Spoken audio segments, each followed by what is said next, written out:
मुंहिंजे छा चयो इहो न ॾियो ॿोठ सेठ पाण भला हूंदा आहिनि मुंशियुनि जी ॿेड़ी ॿुधो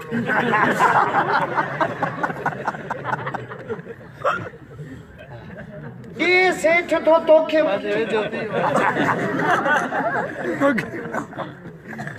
हजरत अब्दुल्ला बिन मुबारक वॾो पैसे वारो बुजुर्ग भी हो पैसे वारो भी हो अलाए केतिरा त मुंशी आ उनजा पोइ सुबुह जो गुज़रियो ॾिठे हिकिड़ो हमरा परेशान वेठो आहे हुनखे चई छो परेशान आहे चईं कर्ज़ थियो आहे ॾाढो घणो कर्ज़ अथई 700 दिरहम हुनखे चई हेॾिया वठी अच चिठीअ ते लिखी चिठीअ ते छा लिखे हिनखे 1400 दिरहम ॾे चई खणी वञ मुंहिंजो मुंशी वेठो थी ऑफिस में ॾिस खणी आयो मुंशी चिठी पढ़ी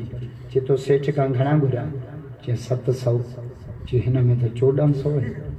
सेठ भुलिजी पियो अलाए छा हाणे सेठ लिखिया मुंशी तोखे छा थो लिखिया धणीअ हिन तुंहिंजे पीउ जो पेट्रोल थो खपे हिदायत ॾे मुंशी बाबा धणीअ लिखिया आहिनि तूं लिख त ॾे हाणे हिन 7 घुरिया हिन 14 छो लिखिया ख़बर अथव हदीस में आहे त कंहिं मोमिन खे ख़ुशख़बरी ॾियो हुनखे ख़बर बि न हुजे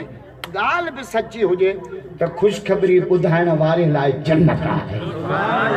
बुज़ुर्ग पियो चए त मां हिन हदीस ते अमल कया पर मुंशीअ जॾहिं ॻाल्हि खोले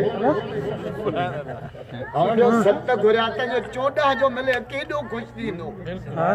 ज़ोर निमाज़ ते आया मुंशी बि आयो सेठ बि आयो त मुंशी जो साईं हिन तव्हां खां घुरिया 700 तव्हां ठोके लिखिया अथव 1400 अच्छा सेठ जो पर्ची ॾे मूंखे 14 लिखिया अथव मूंखे ॾियो वठी पंहिंजे ऑफिस में वेही उनखे कई 2800 सेठ अहिड़ा हुजनि हुन 2800 लिखी हेठां मुंशीअ खे चई जेको लिखियल आहे उन ते अमल करण त मोचड़ा अहिड़ा हणंदो मां चिठी खणी वियो हुन जो खोलियो ॾिठे अरे हिन 1400 खे लीक ॾेई ठोके 2800 लिखे मुंशी 2800 हुनखे ॾेई छॾिया वियो हलियो आयो असर नमाज़ खे मुंशीअ जो साईं हुन घुरिया 7 तव्हां 14 मां तव्हांखे चयो 14 चयो तव्हां ठोके 28 क्या मसइलो छा त सेठ जाजो पुॼा चई चरिया नबी साईं जी हदीस आहे त जंहिं मोमिन खे ख़ुशख़बरी ॿुधाई हुजे बि सची त ख़ुशख़बरी ॿुधाइण वारे लाइ जन्नत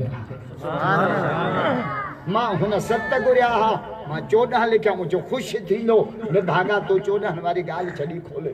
हाणे 14 हुनखे ठोके कयुमि 28 7 जो सवा